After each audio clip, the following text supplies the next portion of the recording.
que você pensasse na sua família. Queria que você pensasse em você, no papel que você representa lá na sua casa.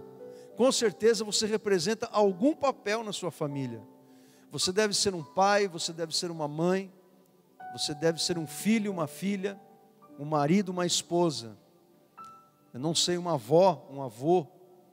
Quem sabe você, tio, cuida do seu sobrinho por algum evento da vida. Você agora tem que cuidar, você tem que criar do seu sobrinho ou do seu neto. Queria que você pensasse na sua família, o quão importante é a sua família para você. E com certeza, a sua família, ela não é uma família perfeita. Tem alguém aqui cuja família é uma família perfeita? Ninguém erra lá, ninguém comete erros. Levante a mão que eu quero conhecer, eu quero visitar você. Você me convida para tomar café na sua casa, você cuja família é uma família perfeita, né? Quem sabe hoje mesmo você tenha provado da imperfeição da sua família. Quem sabe uma discussão, uma conversa mais acalorada, quem sabe uma discordância de opinião que fez emergir uma ira dentro do seu coração, não sei, de repente hoje mesmo você provou dessa imperfeição que todas as nossas famílias possuem. Você sabia que até a primeira família, ela também não foi uma família perfeita?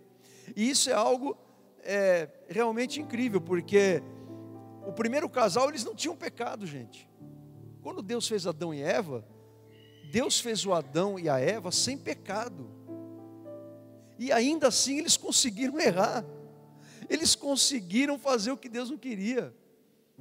Então, quanto mais a gente, que nascemos já pecadores. Então, a primeira família humana, ela não foi perfeita, assim como não é perfeita a sua família. Então, Deus nesta noite, Ele vai nos convidar para a gente voltar os olhos para a primeira família humana, formada por Adão e Eva, e depois por Caim e Abel, e a gente olhar para essa família e aprender com essa família os erros que eles cometeram, para a gente também não cometer. Deus nos convida nessa noite a gente voltar os olhos, a nossa atenção para o primeiro casal, para a primeira família, para os primeiros filhos humanos, para a gente aprender com os erros deles e não cometê-los na nossa própria vida, na nossa própria vida familiar. Então convido você a abrir sua Bíblia lá no livro de Gênesis, lá no capítulo 3, e vou pedir para que você mantenha a sua Bíblia aberta nesse texto da palavra de Deus. Gênesis capítulo 3, você sabe que Gênesis capítulo 3, e eu sempre falo isso na época, nas nossas disciplinas de doutrina do pecado, Pentateuco, doutrina do homem, em todas essas doutrinas, essas disciplinas que são distintas, mas elas se cruzam, eu sempre falo que em Gênesis capítulo 3, nós temos a descrição da maior tragédia da história da humanidade, que foi quando o homem separou-se do seu Criador. E aqui em Gênesis capítulo 3, nós temos, é óbvio que eu não vou falar de tudo que a gente pode extrair de Adão e Eva, de Caim e Abel, isso seria impossível no tempo que nós temos aqui. Então eu quero falar apenas de 3 erros cometidos ou pecados pela primeira família humana. Vou falar o que é possível dentro do tempo que nós temos aqui, ok?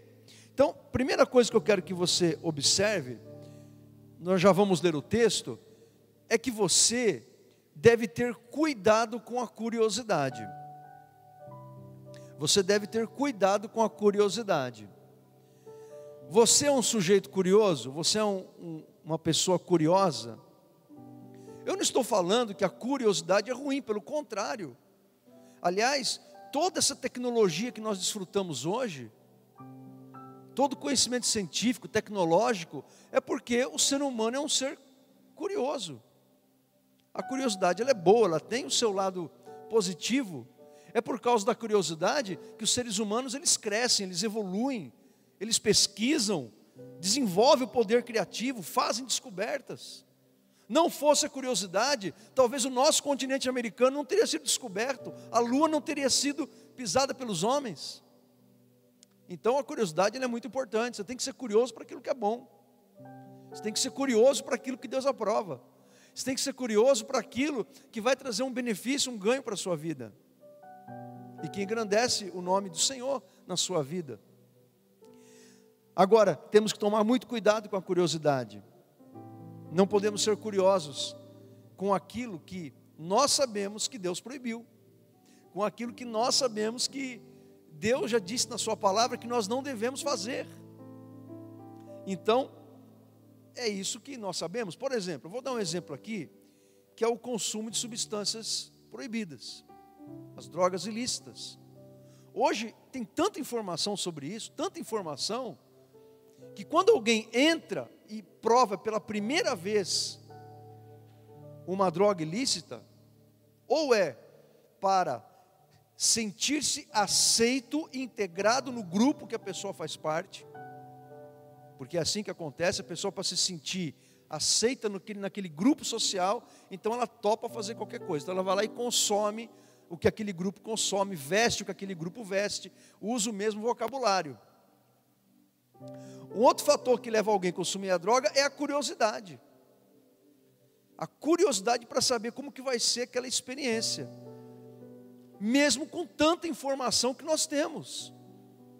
Que a droga pode levar a pessoa ao vício e à morte. É uma dependência química. Então, isso é só um exemplo que eu estou dando. Agora, eu quero que você vá lá para Gênesis capítulo 3. Versículo 1, diz assim: mas a serpente, mais sagaz que todos os animais selváticos que o Senhor Deus tinha feito, disse à mulher: é assim que Deus disse: não comereis de toda a árvore do jardim? Respondeu-lhe a mulher: do fruto das árvores do jardim podemos comer, mas do fruto da árvore que está no meio do jardim, disse Deus: dele não comereis, nem tocareis nele, para que não morrais. Então a serpente disse à mulher: é certo que não morrereis, porque Deus sabe que no dia em que dele comerdes, se vos abrirão os olhos, e como Deus, sereis conhecedores do bem e do mal. Vendo a mulher que a árvore era boa para se comer, agradável aos olhos, e árvore desejável para dar entendimento, tomou-lhe do fruto e comeu. Até aí. Então, o que o diabo fez, gente? Porque a serpente aqui, a serpente foi a primeira médium da história do mundo. Aqui é o diabo incorporado naquele animal. Apocalipse capítulo 12 vai dizer com todas as letras que Satanás é essa serpente aqui do Gênesis. Então nós temos aqui o diabo incorporado naquele animal e falando pela boca daquele animal. E o diabo, ele conseguiu fazer o quê, pessoal? Ele conseguiu despertar a curiosidade da Eva. Eva vivia no paraíso, ela vivia no jardim do Éden. Mas o Satanás, ele conseguiu convencer a Eva de que a vida dela, que já era ótima, excelente, podia ser melhor. Ele conseguiu despertar a curiosidade dela, mas para o mal. O diabo conseguiu despertar na mente, no coração da Eva, a possibilidade de ser igual a Deus, de provar coisas que ela não conhecia. Despertou a curiosidade. E isso é algo muito perigoso. Preste atenção no que eu vou dizer. O que aconteceu com a Eva é exatamente o que o apóstolo João escreveu lá na sua primeira carta, no capítulo 2, versículo 16. Você não precisa abrir, apenas ouça. Olha o que João escreveu lá. Não no Evangelho, na sua primeira epístola, capítulo 2, versículo 16. Porque tudo que há no mundo, a concupiscência da carne, a concupiscência dos olhos e a soberba da vida, não procede do Pai, mas procede do mundo. João está falando daquilo que vem de Deus e aquilo que não vem. Aquilo que vem do anticristo e aquilo que vem de Deus. Ele está fazendo uma comparação do espírito do erro, do espírito do engano, do espírito da verdade e do espírito da mentira. Ele passa a sua primeira carta o tempo todo fazendo isso. Agora eu quero convidar você a traçar um paralelo entre Gênesis capítulo 3, versículo 6 e 1 João 2,16 para você entender. Olha que coisa interessante. Gênesis 3,6, e diz a tradição, tanto a judaica quanto a cristã, que foi Moisés que escreveu o livro do Gênesis. Então, diz Gênesis 3,6, que vendo a mulher que a árvore era boa para se comer, ela percebeu que o fruto da árvore, que não tem nada a ver com a maçã, tá bom, gente? Não tem nada a ver com a maçã.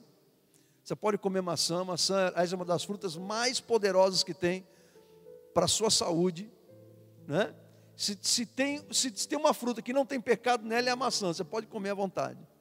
Mas aquele fruto, que nós não sabemos qual é, com certeza é um fruto que não existe na nossa natureza, do conhecimento do bem e do mal. A Eva percebeu que o fruto daquela árvore era boa para se comer. Isso equivale ao que João fala em 1 João 2,16, a concupiscência da carne.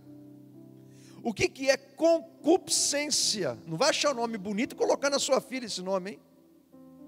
Concupiscência significa um mau desejo, um desejo contaminado pela natureza do pecado, é um mau desejo, certo? Então veja que a Eva, ela foi tentada, ela passou por uma tentação, e o diabo despertou nela uma curiosidade de provar, de ter uma experiência que ela achou que seria prazerosa, benéfica para a sua experiência humana, para o seu paladar. Então quero que você pare para pensar o seguinte hoje na sua vida, porque tudo isso é lindo e maravilhoso desde que não toque na sua vida. Temos que trazer tudo isso para a nossa vida. Então quero que você pare para pensar agora um pouquinho, o que hoje na sua vida, nesse momento da sua vida, o que está diante de você hoje, algo, ou uma pessoa, ou uma situação, ou uma circunstância, que é um fator de risco para a sua vida espiritual, um fator de tentação, que você sabe que se você tiver uma experiência com aquilo, aquilo vai te trazer um certo prazer, aquilo vai te trazer uma experiência prazerosa, mas que você sabe que Deus condena. Será que há alguém aqui nessa noite, que nesse exato momento da sua vida, o diabo está colocando minhoca na sua cabeça, ele está te convencendo de que o negócio é bom, e que você tem que provar, de que você tem que ir para cima, e você já sabe que Deus já proibiu, que aquilo não é para você? Quando a gente fala de coisas prazerosas, algumas pessoas têm a cabeça muito poluída, e acham que tudo que é prazeroso é ruim. Isso não é verdade. Há muitas coisas prazerosas que são boas, que Deus aprova.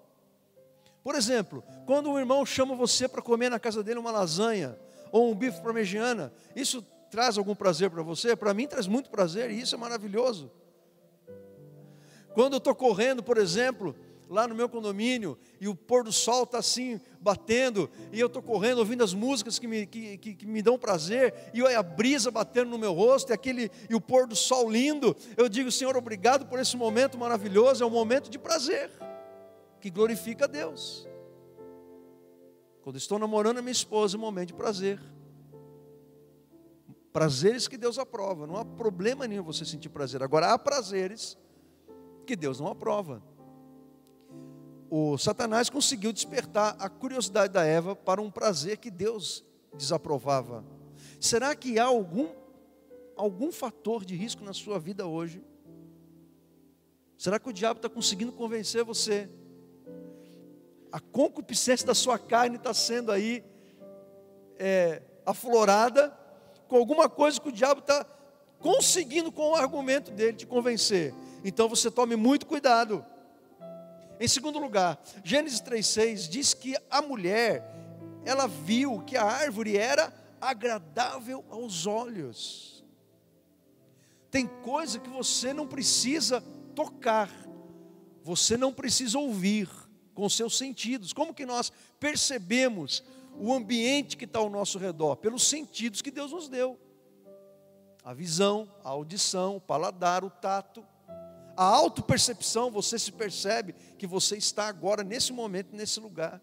É assim que nós percebemos a realidade e o ambiente que está ao nosso redor. E a nossa própria realidade interna. Então, há coisas que nós olhamos que são fontes de prazer, mas que nós não precisamos tocar, simplesmente olhar, mas que são fontes de prazer que Deus condena. Por exemplo, quando Jesus fala assim: se você olha para uma mulher com um desejo impuro no seu coração, tendo pensamentos libidinosos com ela, você no coração já adulterou com ela. É óbvio que esse princípio também serve para as mulheres em relação aos homens. Então veja que nós podemos pecar somente com o olhar, sem expressar nenhuma palavra, sem tocar, sem ouvir, simplesmente com o olhar. A mulher viu que a árvore era agradável aos olhos. O salmista diz: não colocarei coisa impura diante dos meus olhos. E nós vivemos em dias, irmãos, com tanta tecnologia, tanta coisa ruim, tanta porcaria, na tecnologia que nós temos à nossa disposição, que nós temos que tomar muito cuidado com isso. Então, será que há alguma coisa hoje diante de você que é prazeroso para o seu olhar, que tem atraído o seu olhar, mas que você sabe que Deus já proibiu? E isso está contaminando você, está contaminando o seu coração. Jesus diz que os olhos são a lâmpada do corpo. Muita coisa que entra dentro de você, entra pelos olhos. Algumas coisas entram pelo ouvido, outras pelo tato, mas muita coisa entra pelo olhar. Alguns dizem que o olhar é o espelho da alma. Será que há alguma coisa diante de você, nesse momento da sua vida, que é um fator de risco, um fator de tentação? A curiosidade de você ver algo que você não tem, que não lhe pertence, e que é uma fonte de prazer. Quantos cristãos sucumbindo na pornografia, no pecado dos olhos, a concupiscência dos olhos. Em terceiro lugar, Gênesis 3,6 diz que a mulher viu que a árvore era desejável para dar entendimento, que equivale ao que João fala em 1 João 2,16, a soberba da vida. Você sabe que o conhecimento ele está totalmente ligado ao poder. Quanto mais conhecimento a pessoa tem, mais poder ela tem. Agora, você pode usar esse poder para abençoar vidas, ajudar pessoas. Agora, você pode usar esse poder para manipulá-las, para usá-las. A soberba da vida, desejável para dar entendimento, dar conhecimento. Por quê? Porque o Satanás conseguiu despertar a curiosidade na Eva de que ela seria igual a Deus. Ela iria ter um conhecimento de mistérios que somente Deus conhece. Ela seria como Deus. Será que há alguma coisa, meu irmão e minha irmã, diante de você, nesse momento da sua vida, quem sabe uma oferta que você está recebendo, quem sabe uma proposta, quem sabe um relacionamento, quem sabe um saber que você está adquirindo, quem sabe um status, quem sabe uma posição, quem sabe um título, quem sabe uma posse, algo que você tem, que te ensoberbece, que faz você se achar melhor do que os outros, que infla o seu ego, que torna você menos humilde, ou que faz você achar que tem o mesmo poder que Deus tem. Às vezes eu vejo alguns pastores, irmãos, eles estão achando que são Deus. Eles acham que tem o poder que somente Deus tem para fazer algumas coisas. Eles não se dão conta que nós somos apenas servos de Deus, pelos quais vocês têm crido no Evangelho, como disse Paulo em 1 Coríntios capítulo 3 e 4. O desejo de ser como Deus. Esse foi o pecado de Satanás, ele quis ser como Deus. E ele foi expulso da presença do Senhor. Uma das cenas mais tristes, irmãos, da palavra de Deus, é aquele cenário em Gênesis 3, quando Adão e Eva são expulsos do jardim, são expulsos da presença de Deus. A soberba da vida, que infla o nosso ego, que faz a gente acreditar que somos melhores do que os outros, a soberba da vida. Eva teve a curiosidade de provar o sabor daquele fruto, agradável aos olhos, e ainda obter um ganho com aquilo, ou seja, ser como Deus, conhecer os mistérios da vida como Deus. Ela teve a curiosidade por algo que Deus havia proibido, e ela se deu mal. Eva era esposa, Eva ia ser mãe.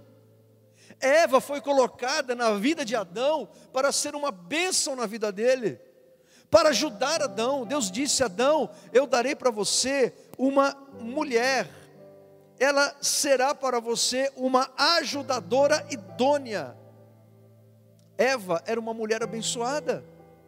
Eva, ela foi criada por Deus com todo um aparato físico, mental, intelectual, cognitivo, emocional, psicológico, espiritual, para ser uma bênção na vida do seu homem, na vida do seu marido. Mas ela quis ser mais, ela quis ter mais, ela quis ter o que Deus não havia dado a ela.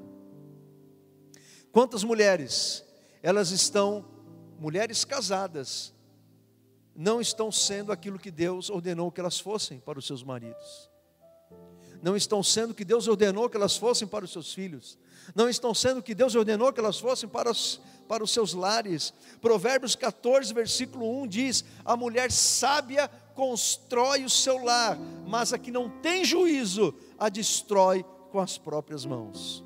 Mulher, você que está aqui nessa noite, que mulher você quer ser? Você quer ser a mulher sábia que edifica o seu lar, ou a mulher tola que destrói a sua casa com as próprias mãos? A Eva, ela começou a destruir o seu lar com as próprias mãos quando ela desobedeceu a Deus, quando ela deu vazão a uma curiosidade perigosa. Cuidado, será que há alguma coisa na sua vida hoje, nesse momento, que tem despertado a sua curiosidade, e isso está mexendo com você, isso está mexendo com você por dentro, e você sabe que é um caminho de morte? Isso pode destruir a sua casa, pode destruir a sua família. Então, muito cuidado, porque Deus está falando com você nessa noite. Em segundo lugar, o segundo pecado da primeira família humana, ou o segundo que eu quero aqui mencionar, poderíamos falar de tantos outros. Eu quero falar da obediência, que é uma coisa básica e simples. Então, não desobedeça a Deus, porque Deus sabe o que fala. Veja a ordem que Deus havia dado para Adão, capítulo 2, versículos 16 e 17. Veja o que diz aí. Diz assim o texto sagrado: Deus havia dado uma ordem para Adão, não é isso? E a ordem foi a seguinte: olha, Adão, de toda árvore do jardim comerás livremente, mas da árvore do conhecimento do bem e do mal não comerás, porque no dia em que dela comeres, certamente morrerás. Então Deus deu uma ordem clara, objetiva, muito fácil de ser entendida e compreendida, ok? Então veja que Adão, ele tinha plena consciência do que deveria fazer e do que ele não deveria fazer.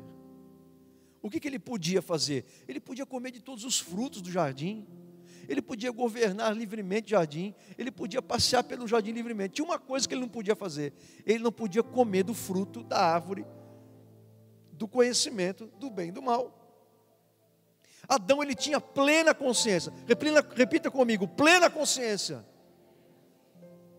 Quando você lê as Escrituras Sagradas e você vê lá um mandamento claro, explícito do Senhor para a sua vida, naquele momento Deus está dando a você plena consciência do que você tem que fazer e do que você não deve fazer. Se os crentes lessem mais a Bíblia, mais a palavra de Deus, eles procurariam menos profetas, para sair das enrascadas que eles mesmos se metem. porque muita coisa que Deus diz é tão claro na palavra do Senhor. E aí há uma diferença, isso é muito interessante.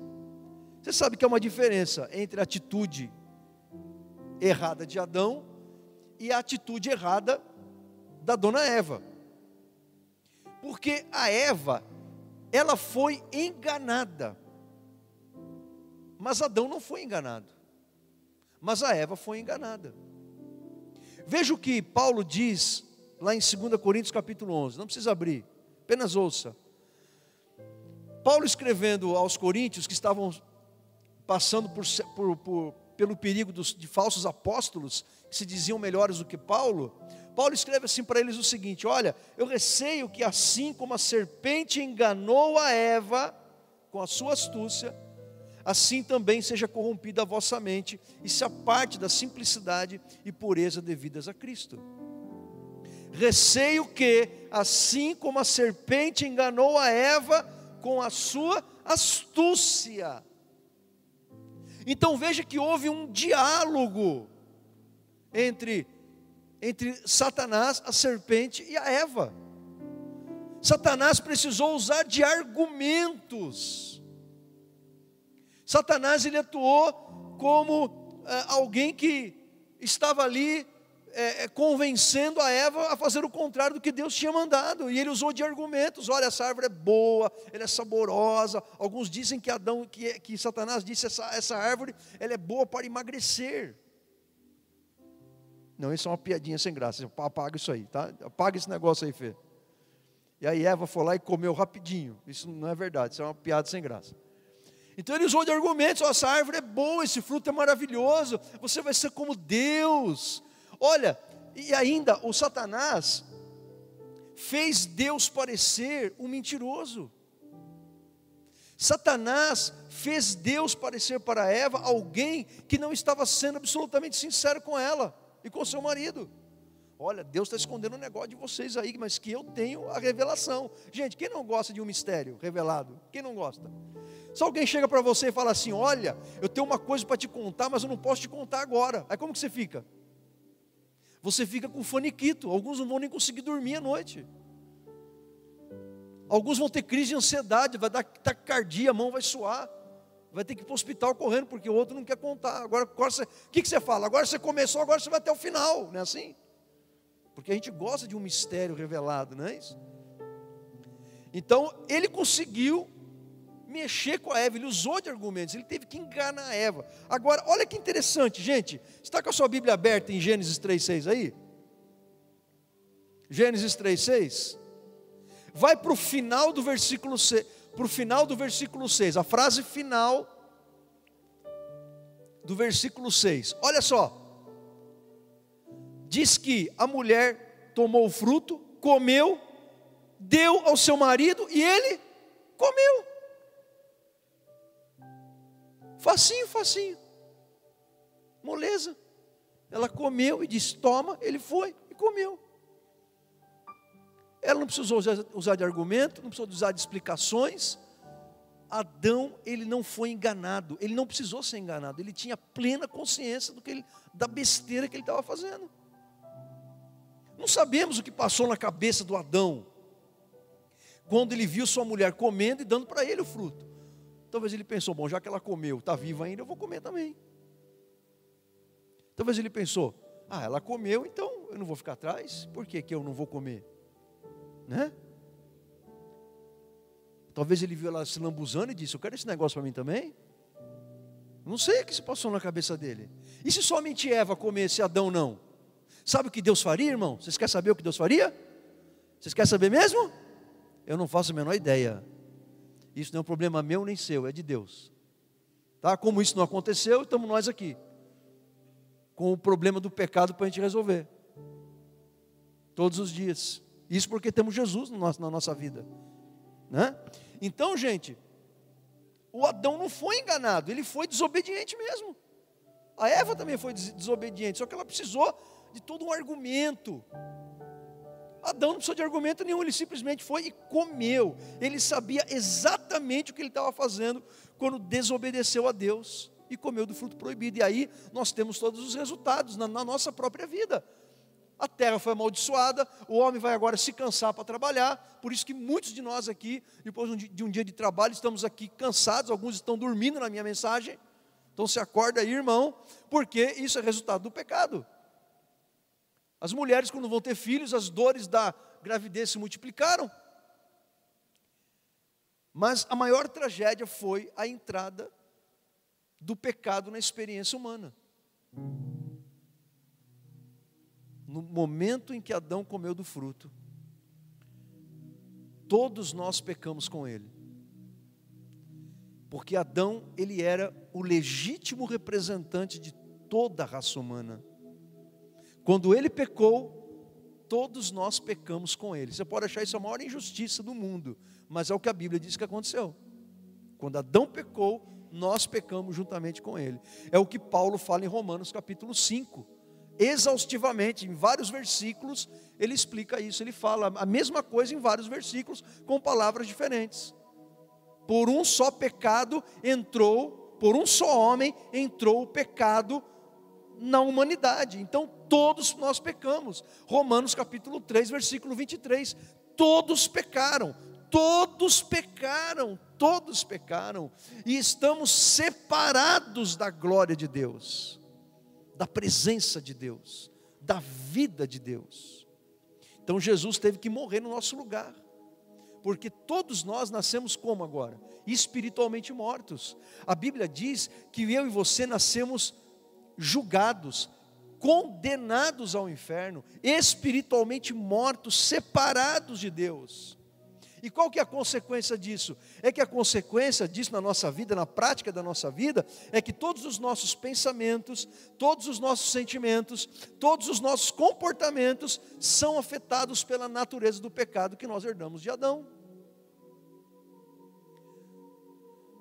Deus criou Adão com todas as necessidades físicas que nós temos. Deus criou Adão com necessidade de comida, de sono, de descanso, de sexo, de companheirismo, de relacionamento humano.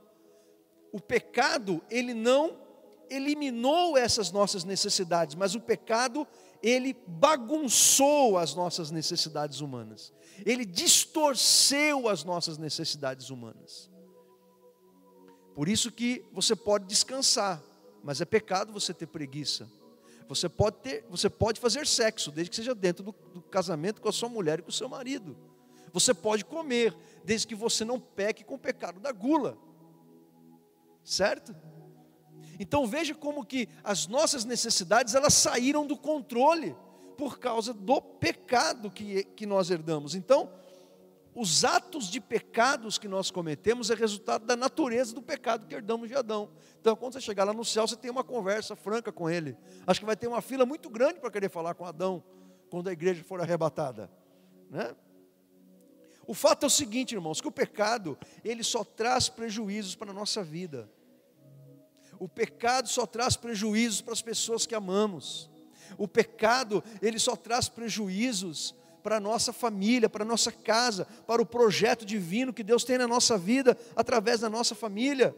Será que existe, meu irmão e minha irmã, algum pecado hoje na sua vida, que você tem plena consciência, como Adão tinha, de que Deus desaprova, e que você precisa hoje abandonar, que você precisa hoje renunciar, que você precisa dizer hoje: Senhor, eu confesso o meu pecado, eu abandono o meu pecado, e eu vou mudar a minha vida?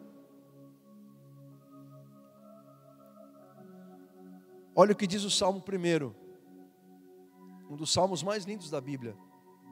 Ele diz assim: bem-aventurado o homem que não anda no conselho dos ímpios, não se detém no caminho dos pecadores, nem se assenta na roda dos escarnecedores.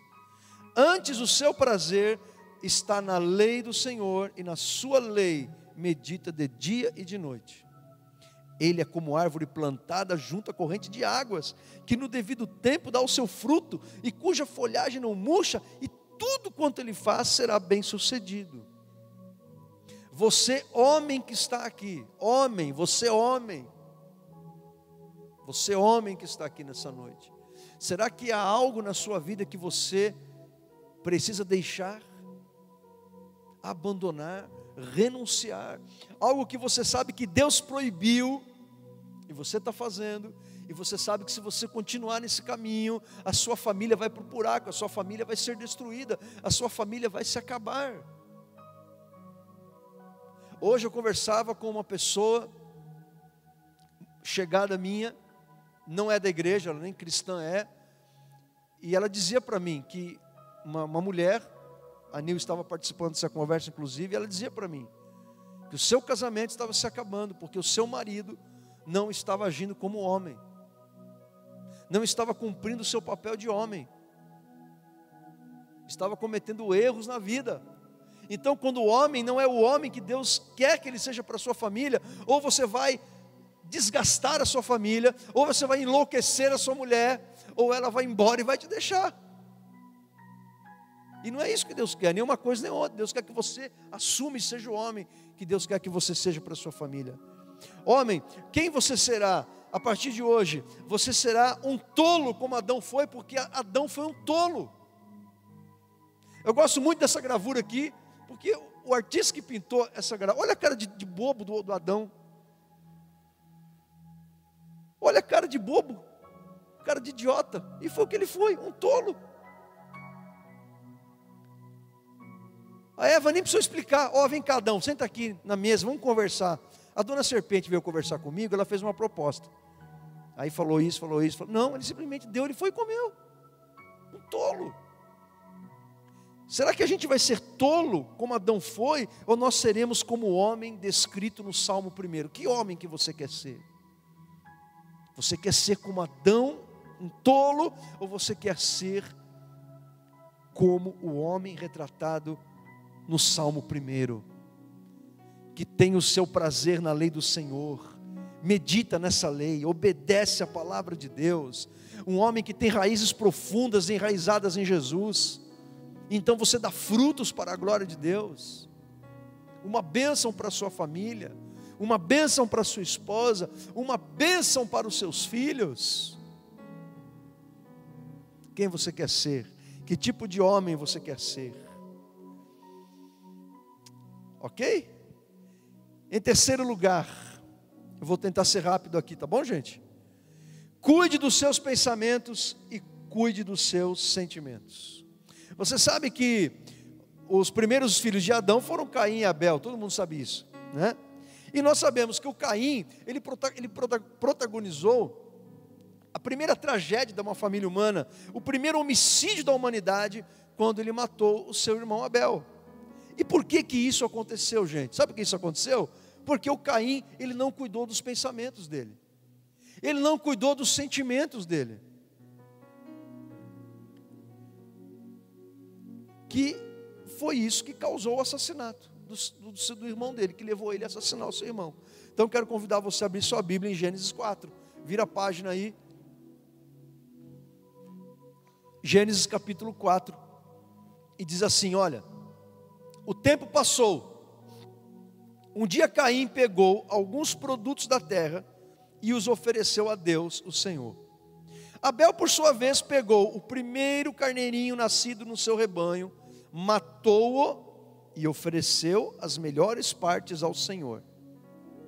O Senhor ficou contente com Abel e com a sua oferta, mas rejeitou Caim e a sua oferta. Caim ficou furioso e fechou a cara. Então o Senhor disse: por que você está com raiva? Porque anda carrancudo?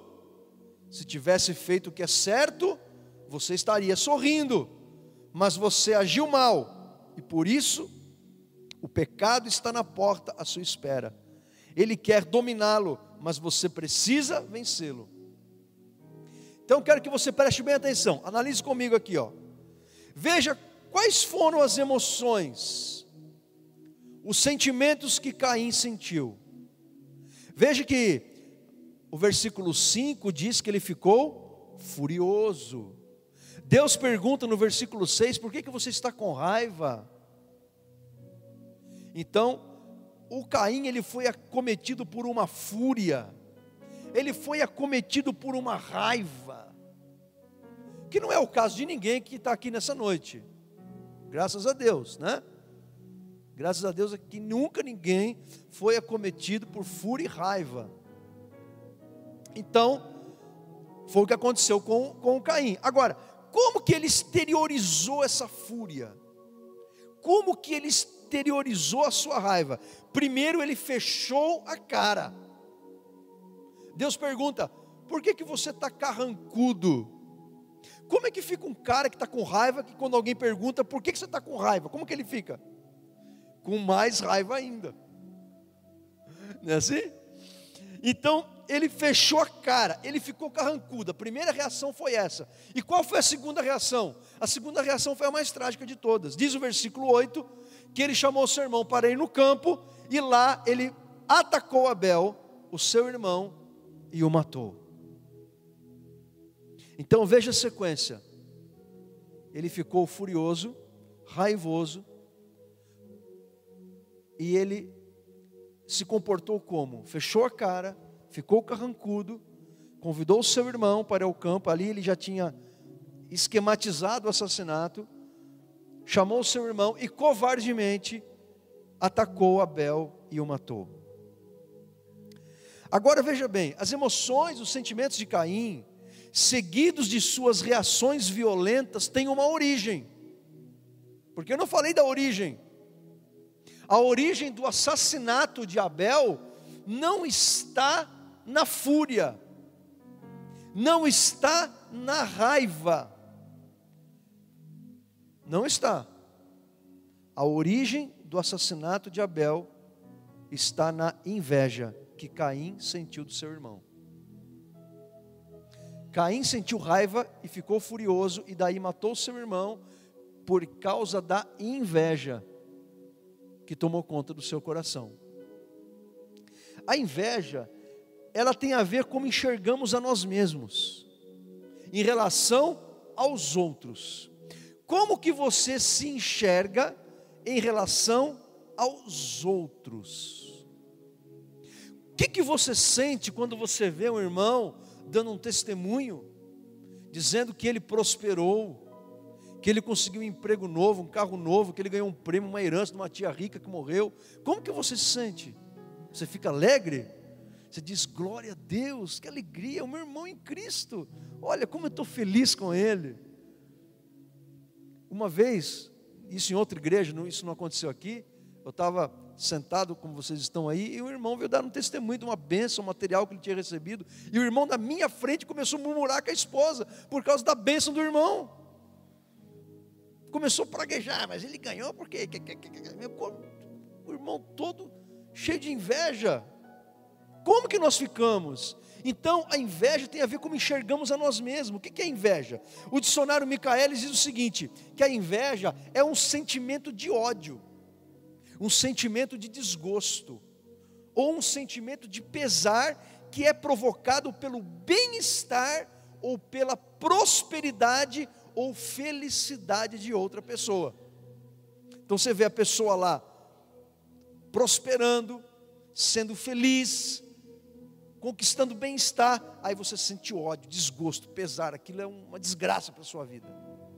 Diz ainda o dicionário que a inveja é um desejo muito forte de possuir ou desfrutar de algum bem possuído ou desfrutado por outra pessoa. Foi o que aconteceu com Caim. Ele queria ter o que? A bênção de Deus, que ele não recebeu, que foi dada para Abel. A inveja, o desgosto pela prosperidade do outro. Por que a inveja tem a ver com como você se enxerga em relação ao outro? Porque quando você sente inveja, isso faz você se sentir menor, inferior, inferiorizado, menos importante, menos abençoado, menos amado, o que necessariamente não é uma verdade. O que isso significa? Que é uma visão que você tem distorcida de si mesmo. Porque a Bíblia diz que Deus não faz acepção de pessoas. Isso pode significar uma baixa autoestima em você. Você não se ama tanto, não se gosta tanto como você gostaria, e aí você começa a sentir inveja das pessoas. Agora, há mais uma explicação para o pecado de Caim. Veja bem, tem mais uma explicação, e está lá no Novo Testamento, lá na primeira carta que João escreveu, no capítulo 3, versículo 12. Olha o que ele diz lá: não sejamos como Caim, que pertencia ao maligno e matou o próprio irmão.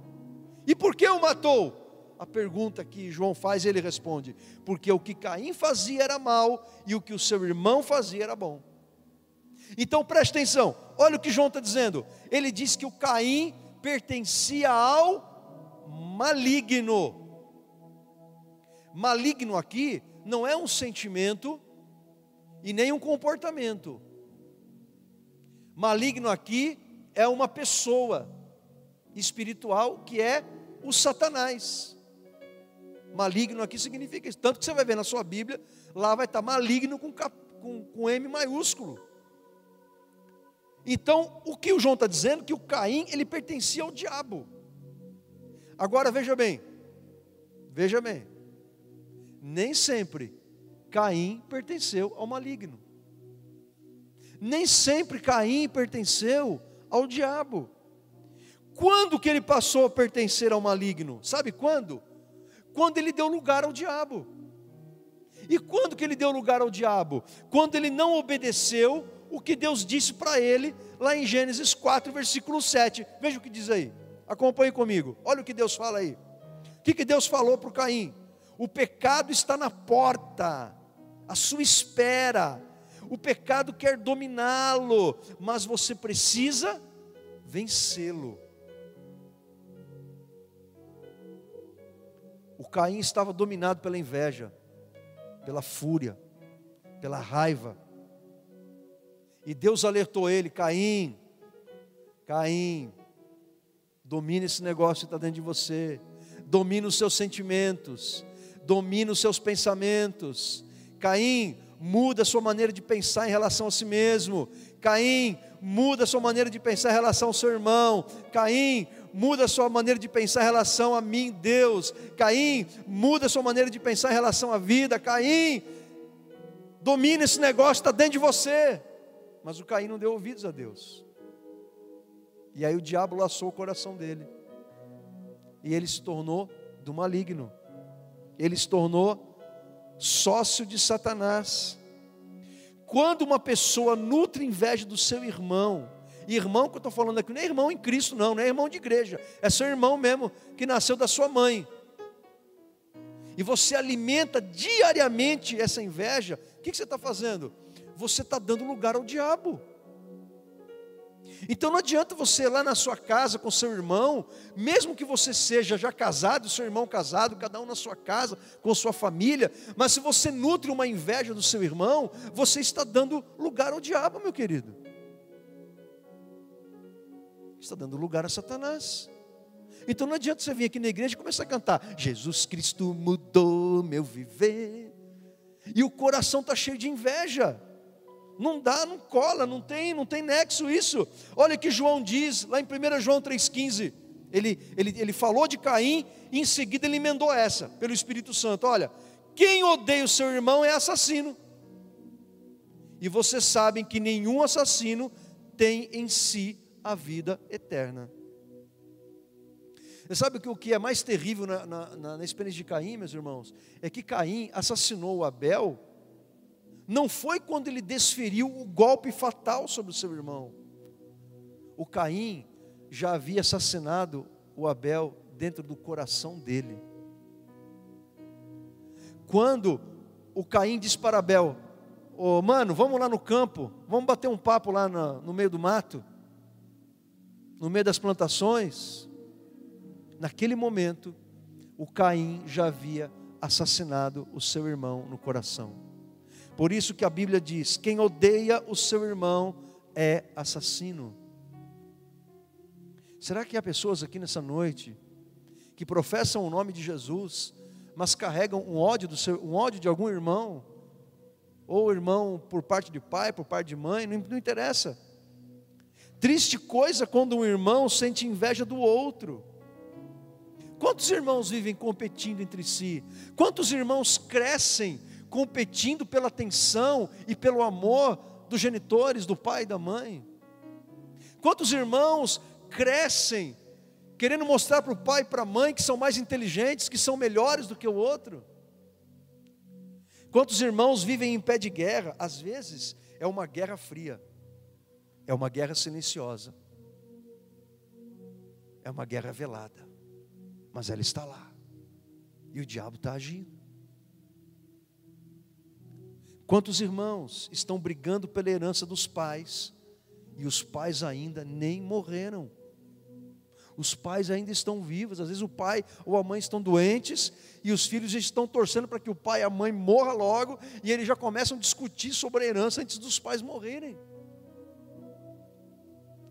Você que tem irmãos ou irmãs, eu não sei quantos irmãos, eu tenho um irmão só, o Alexandre. Inclusive hoje tive a grata surpresa de passar meu aniversário com ele, com alguns tios, com meus pais, com a minha avó.